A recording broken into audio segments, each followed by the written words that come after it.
Judges chapter 9. Abimelech, son of Jerub-Baal, went to his mother's brothers in Shechem and said to them and to all his mother's clan, "Ask all the citizens of Shechem, which is better for you, to have all 70 of Jerub-Baal's sons rule over you, or just one man? Remember, I am your flesh and blood." When the brothers repeated all this to the citizens of Shechem, they were inclined to follow Abimelech, for they said, "He is our brother." They gave him 70 shekels of silver from the temple of Baal-Berith, and Abimelech used it to hire reckless adventurers who became his followers. He went to his father's home in Ophrah, and on one stone murdered his 70 brothers, the sons of Jerub-Baal. But Jotham, the youngest son of Jerub-Baal, escaped by hiding. Then all the citizens of Shechem and Beth Millo gathered beside the great tree at the pillar in Shechem to crown Abimelech king. When Jotham was told about this, he climbed up on the top of Mount Gerizim and shouted to them, "Listen to me, citizens of Shechem, so that God may listen to you." One day the trees went out to anoint a king for themselves.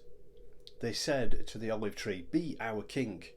But the olive tree answered, "Should I give up my oil, by which both gods and men are honoured, to hold sway over the trees?" Next the trees said to the fig tree, "Come and be our king." But the fig tree replied, "Should I give it up my fruit, so good and sweet, to hold sway over the trees?" Then the trees said to the vine, "Come and be our king." But the vine answered, "Should I give up my winepress, which cheers both gods and men, to hold sway over the trees?"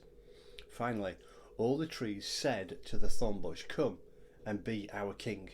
The thornbush said to the trees, "If you really want to anoint me king over you, come and take refuge in my shade. But if not, then let fire come out of the thornbush and consume the cedars of Lebanon." Now, if you have acted honorably and in good faith when you made Abimelech king, and if you have been fair to Jerub-Baal and his family, and if you have treated him as he deserves, and to think that my father fought for you, risked his own life to rescue you from the hand of Midian, but today you have revolted against my father's family, murdered his 70 sons on a single stone, and made Abimelech, the son of a slave girl, king over the citizens of Shechem, because he is your brother. If then you have acted honourably and in good faith towards Jerub-Baal and his family today, may Abimelech be your joy, and may you be his too.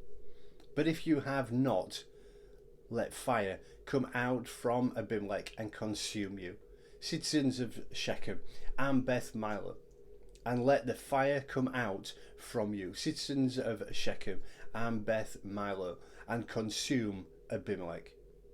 Then Jotham fled, escaping to Beer, and he lived there because he was afraid of his brother Abimelech. After Abimelech had governed Israel 3 years, God sent an evil spirit between Abimelech and the citizens of Shechem, who acted treacherously against Abimelech.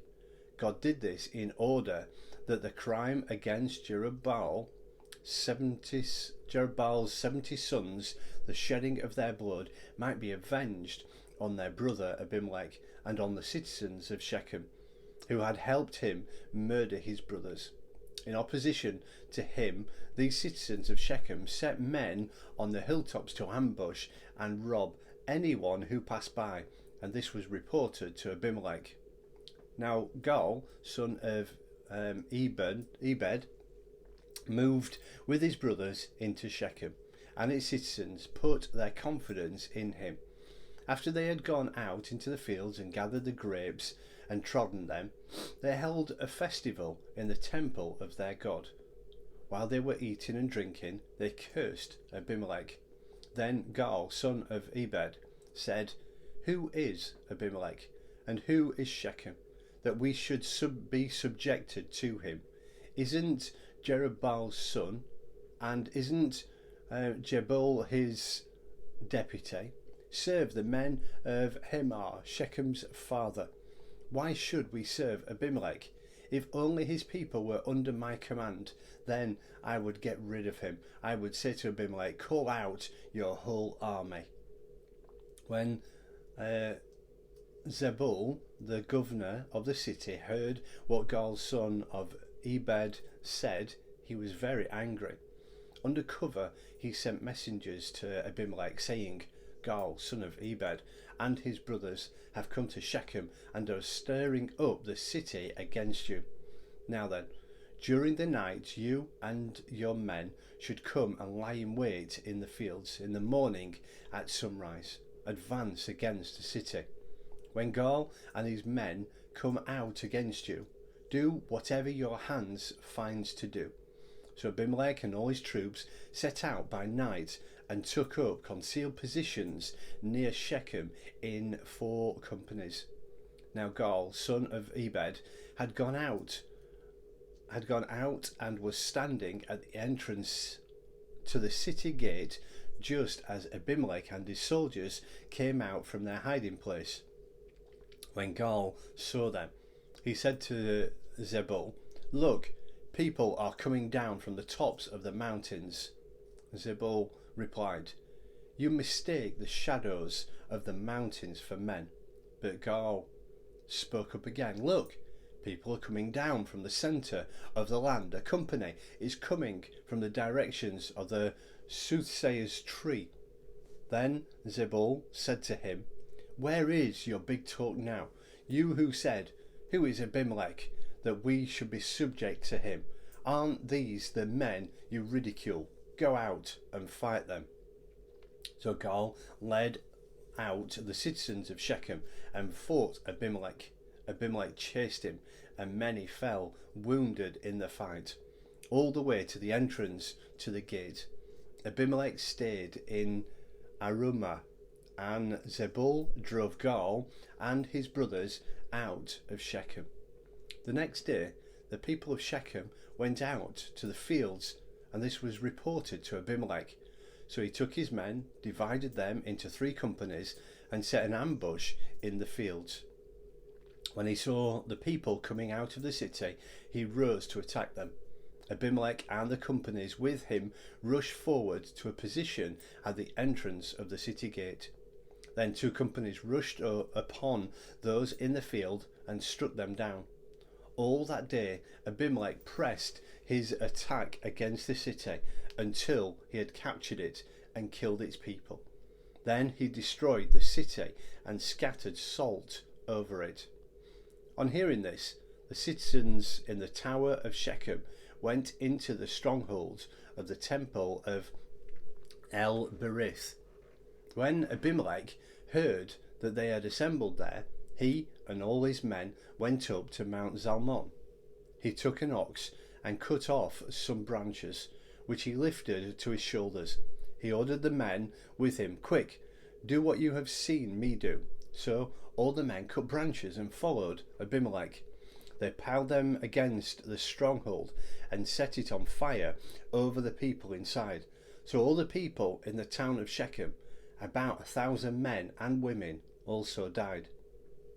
Next, Abimelech went to Thebez and besieged it and captured it. Inside the city, however, was a strong tower, to which all the men and women, all the people of the city, fled.